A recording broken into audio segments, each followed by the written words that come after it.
এখানে উপস্থিত বড়দের আমার প্রণাম।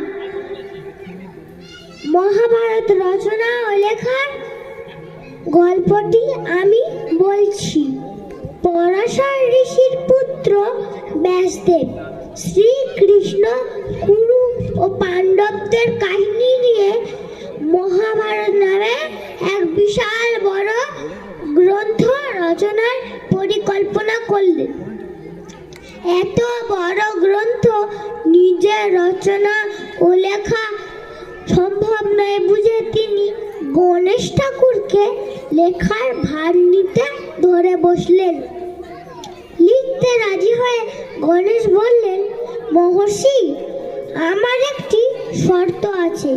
শ্লোক রচনায় আপনার যদি বিলম্ব হয়, সেজন্য যদি আমার কলম থেমে যায়, তবে কিন্তু আর লেখা হবে না।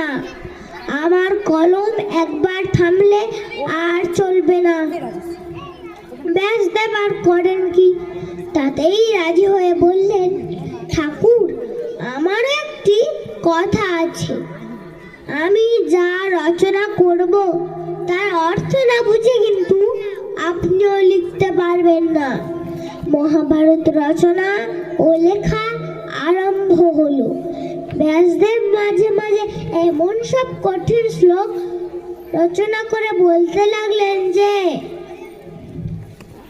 গণেশ ঠাকুরকেও তার অর্থ বলতে খানিকক্ষণ ভাবতে হতো।